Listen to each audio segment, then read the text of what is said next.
Friends नमस्कार। UPSC employ provident fund organisation examination की हम बात करते हैं। यहाँ बुक्स और रिसोर्सेज कौन सी फॉलो करनी है, सेक्शंस हमने बना दिए हैं, आप यहाँ पे देख पा रहे होंगे। और एक एक सेक्शन के लिए जो स्टूडेंट सेल्फ स्टडी कर रहे हैं, अगर वो चाहते हैं कि कुछ किताबों रिसोर्सेज की मदद से वो कहाँ से प्रिपेयर करें, तो उनके लिए ये चीज़ें बहुत आसान हो जाएंगी। देखिए, अगर आपने पिछली बार का एओ ईओ का कट ऑफ देखा होगा, तो हम जनरल कैटेगरी की बात कर रहे हैं, तो 188 रिटन का था और अराउंड 259 फाइनल कट ऑफ था। प्रत्येक क्वेश्चन जो आपका होता है वो 2.5 मार्क्स का होता है और 120 क्वेश्चन होते हैं, यानी टोटल 300 मार्क्स का रिटन हो जाता है, मतलब एमसीक्यू का। इसमें कोई मेंस एग्जामिनेशन नहीं होता है, आप सभी को पता है। और इसके बाद इंटरव्यू होता है और इंटरव्यू में 50% लाना मैंडेटरी होता है, ठीक है। तो फाइनल जो मेरिट बनती है वो 100 यानी 400 नंबर पे बन जाती है। नाउ अब हम बुक्स की बात करते हैं, ये आपका आइडिया हो गया।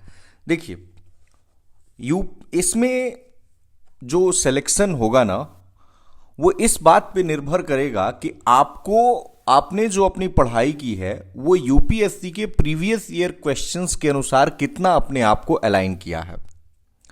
अगर आप यूपीएससी का प्रीलिम्स अगर आपका तैयार है, तब तो मान के चलिए कि आपको बहुत ज्यादा बहुत ज्यादा मेहनत करने की जरूरत नहीं पड़ेगी। कुछ ही चीजें होंगी। प्रीलिम्स का मतलब है कि पेपर 1 और पेपर 2। लेकिन अगर नहीं तैयार है, इफ यू आर नॉट, अगर आप यूपीएससी एस्पिरेंट नहीं है, in that situation what you have to do, मैं उन चीजों को बताते चलता हूं। देखिए, एक एक करके हम बात करते हैं। अगर आप पॉलिटी पढ़ते हैं तो इसके लिए सबको पता है, एक ही किताब है, वैसे तो मार्केट में बहुत हैं, एम लक्ष्मीकांत का। बट आई वुड से कि don't read the entire chapters of M Laxmikanth. You have to be very very selective while reading M. Lakshmikant. Now ये कैसे पता लगेगा? तो while reading a chapter, before you start any chapter, आप question को देखिए कि इस चैप्टर से क्या क्वेश्चन पूछे गए हैं। यूपीएससी का भी आप क्वेश्चन देख सकते हैं, मतलब सिविल सर्विसेज का, उससे कम ही लेवल का क्वेश्चन यहां पूछा जाएगा। नाउ जब ये वाला सेक्शन हो जाता है, हम बाद में बताएंगे आपको प्रैक्टिस करना है, then come to the freedom struggle part. Freedom struggle कब से शुरू होता है? इंडियाज स्ट्रगल फॉर इंडिपेंडेंस, एक आपने किताब देखी होगी बिपिन चंद्रा का, but I think that much is not required for EPFO examination. Spectrum, again a guide book. ये लक्ष्मीकांत की जो किताब है ना, ये गाइड बुक है। जैसे आप डीडी बसु पढ़ेंगे, जज रह चुके हैं, ऑनरेबल जज रहे हैं वो, तो वो गाइड बुक नहीं है। बट ये हमारे लिए क्या है ना, अपने पर्सपेक्टिव से देखना है कि हमारा एग्जामिनेशन किससे क्लियर होगा। तो हमें यहां पे रिसर्च नहीं करना है, कोई थीसिस नहीं लिखना है। सो स्पेक्ट्रम क्या करता है ना, ये जो बिपिन चंद्रा सर की किताब है मॉडर्न हिस्ट्री की, plus India's struggle for independence, इन दोनों किताबों का इन्होंने अपना नोट्स बनाया राजीव अहिर जी ने, और इन्होंने इसकी समरी प्रोवाइड कर दी। तो ये वाला अगर किताब पढ़ लेते हैं स्पेक्ट्रम वाली, तो मॉडर्न हिस्ट्री का, तो ये सफाइस करेगा। अगर आपके पास टाइम नहीं है, अभी तो वैसे टाइम है, आपको डेफिनेटली पढ़ना चाहिए, तो आप इन सेक्शंस को लूसेंट से कवर कर सकते हैं और साथ में आप सप्लीमेंट कर सकते हैं घटना चक्र की किताब से। बट आई वुड से कि वो मेथड उतना सही नहीं होता है। आप घटना चक्र लगाना है तो स्पेक्ट्रम पढ़ करके, और घटना चक्र से आप क्वेश्चंस को जितना प्रैक्टिस करें, चाहे आप साइंस के लिए प्रैक्टिस कर लें या फिर फ्रीडम स्ट्रगल के लिए प्रैक्टिस करें, बहुत अच्छी बात होगी। देखिए, इंडियन इकोनॉमी के लिए 11th एंड 12th क्लास की एनसीईआरटी पढ़िए, ठीक है। और इसके साथ साथ बजट एंड इको सर्वे का समरी देख लेना है। ये आपको विजन आईएएस का मिल जाएगा, ठीक है। विजन आईएएस से आप देख लेंगे। और या फिर यहां पे आप संजीव वर्मा सर की किताब पढ़ सकते हैं, या फिर आप चाहें तो नितिन सिंघानिया सर का किताब पढ़ सकते हैं। तो बट अगेन मैं कहूंगा यहां पे कि don't read everything, be very selective. जब तक आप सेलेक्टिव नहीं होंगे, ये किताब अपने आप में सागर है। और सेलेक्टिव होने से क्या मतलब है मेरा, कि वेर एवर यू फाइंड कि एमसीक्यू बन सकता है, आप उनको पढ़ लीजिए। Now come to general science. देखिए, एक स्पेशल किताब आती है लूसेंट की, स्पेशल बुक, मतलब कि पूरी किताब ही साइंस की होती है, जिसका नाम होता है जनरल साइंस। तो ये वाला अगर आप पढ़ लेते हैं तो आपको कुछ भी करने की जरूरत नहीं है, बहुत नॉर्मल सवाल आते हैं साइंस के। बट ये वाली किताब आप पढ़ लीजिए, आपका काम हो जाएगा। और आप चाहें तो घटना चक्र से आप क्वेश्चन का प्रैक्टिस कर सकते हैं, ठीक है। नाउ कंप्यूटर का जहां तक बात है, तो इसमें मैं कहूंगा कि अरिहंत पब्लिकेशन की एक किताब आती है, या ऑब्लिक में हम कर देते हैं, आप लूसेंट का एक पतला सा कंप्यूटर का किताब आता है, आप उसको फॉलो कर सकते हैं। ना सोशल सिक्योरिटी में मैंने एक चीज देखा है, सोशल सिक्योरिटी में और इंडस्ट्रियल ये रिलेशंस एंड लेबर लॉज में, इन दोनों में ही आपको कुछ वेबसाइट्स को फॉलो करना पड़ेगा। हम बुक भी बताते हैं, बट इसके अलावा मैं कुछ कहूंगा। सबसे पहला जो वेबसाइट है वो है ministry of labour and employment, जिसके अंतर्गत ईपीएफओ आता है। ईपीएफओ का अपना एक वेबसाइट है, आप उसको फॉलो करेंगे, ठीक है। इसके अलावा आप ministry of social justice and empowerment, ministry of women and child development, आप पीआईबी को फॉलो कर सकते हैं, press information bureau, ministry of finance, मतलब सेलेक्टिव। देखिए, बट जो ये सोशल सिक्योरिटी इतना फॉलो तो करना पड़ेगा, industrial relations and labour laws भी है, बट आई वुड से ना कि गवर्नमेंट की जो स्कीम्स की कंपाइलेशन है किसी भी आईएएस की कोचिंग इंस्टीट्यूट की, आप उसको पढ़ लीजिए। अब किसका किसका आप पढ़ सकते हैं, हम इस पे बात कर लेते हैं। देखिए, एक है विजन का, लेकिन ये काफ़ी लेंदी होगा, तो आप विजन को अगर आप नहीं पढ़ना चाहते हैं तो दूसरा आएगा इनसाइट ऑन इंडिया का, ठीक है। या अगर ये नहीं तो आप शंकर जो आईएएस है, आईएएस पार्लियामेंट के नाम से आता है, तो इनका आप पढ़ सकते हैं। नाउ जनरल, इसमें जो industrial relations and labour laws है, अगर आप इसके लिए किताब पढ़ना चाहते हैं ना, तो ये वेबसाइट्स तो पहले आप जो हमने बताया उसको फॉलो कर लेंगे। इनके अलावा अगर आप बुक फॉलो करना चाहते हैं तो एक बुक मुझे जो सजेस्ट किया गया वो है पियाली घोष का। See that is why I am using the term suggest किया गया, क्योंकि sometimes you clear the exam without reading the book, and this happened with मी।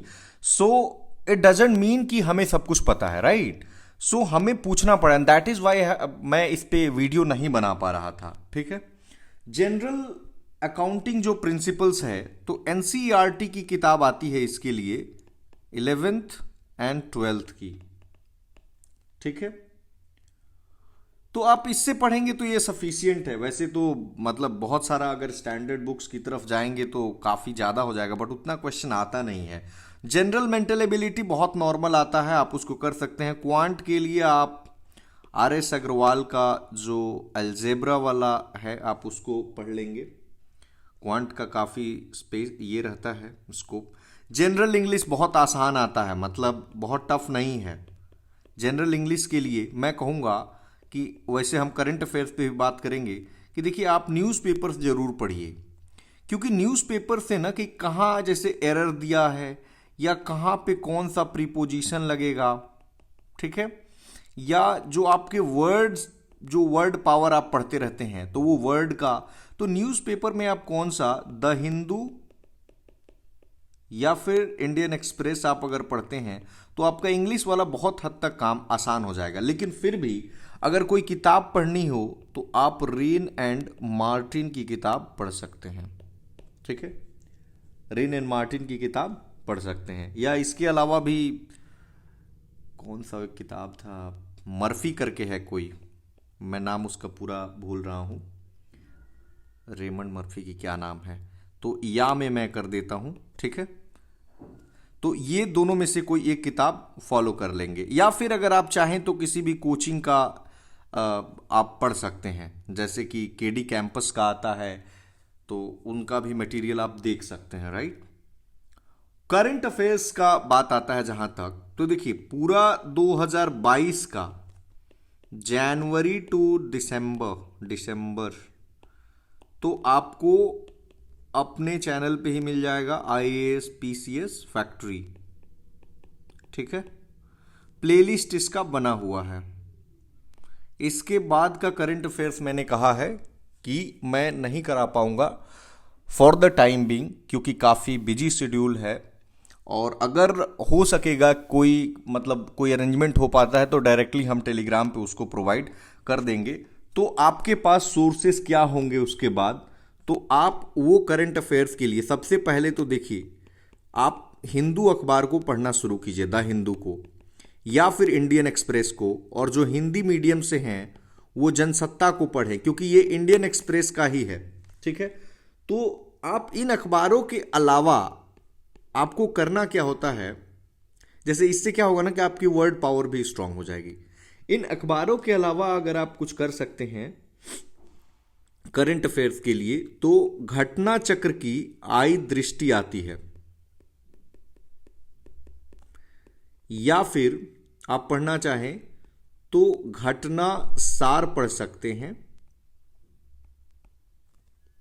या फिर स्पीडी की मैगजीन पढ़ सकते हैं। मतलब कोई भी, देखिए वन लाइनर एग्जामिनेशन क्वेश्चन आता है, बहुत यूपीएससी की तरह नहीं आता है, या फिर सेलेक्टिवली विजन IAS को भी पढ़ सकते हैं, बहुत डिटेल में तो नहीं पूछता है। इसीलिए मैं वन लाइनर को कहूंगा कि आप प्रेफर करेंगे। और हमने जो करंट अफेयर्स कराया हो वन लाइन, वहां तक तो वहां से कर ही लीजिए। उसके बाद मान लीजिए कोई टॉपिक आपको नहीं मिलता है, तो आप उस टॉपिक को लिखिए और आप यूट्यूब पे डाल दीजिए। जो भी वीडियो आप खुद से देखिए, आप ग्रेजुएट हैं, जो भी वीडियो आपको ठीक लगता है आप उनको फॉलो कर सकते हैं। नाउ प्रैक्टिस की जहां तक बात है, तो मैं कहूंगा क्वेश्चंस को प्रैक्टिस कीजिए। सबसे पहले जो यूपीएससी के PYQ, हम इसको टेलीग्राम पे प्रोवाइड कर देते हैं, इसकी क्वेश्चंस को टेलीग्राम पे, और PYQ आप कीजिए। और PYQ के अलावा टेलीग्राम मतलब IAS PCS फैक्ट्री पे। ठीक है, इसके अलावा PYQ के अलावा आपको क्या करना चाहिए, कोई भी जो यूपीएससी का टेस्ट सीरीज है, जैसे कि विजन का हो गया, या इनसाइट ऑन इंडिया का हो गया, या फोरम IAS का हो गया, किसी का भी एक का आप फॉलो कीजिए, कुछ टेस्ट को लगाइए। उससे आपकी जो नंबर ऑफ क्वेश्चंस हैं वो क्वेश्चन बैंक आपका बढ़ जाएगा। तो इस तरह से मुझे लगता है आई हैव कवर्ड एक्सटेंसिवली कि क्या आपको फॉलो करना है। बाकी एग्जामिनेशन की डेट जैसे ही खबर लगती है हम आपको बताएंगे, और क्या क्या करना है बीच में कुछ टॉपिक्स भी मैं कोशिश करूंगा कवर करने की। धन्यवाद।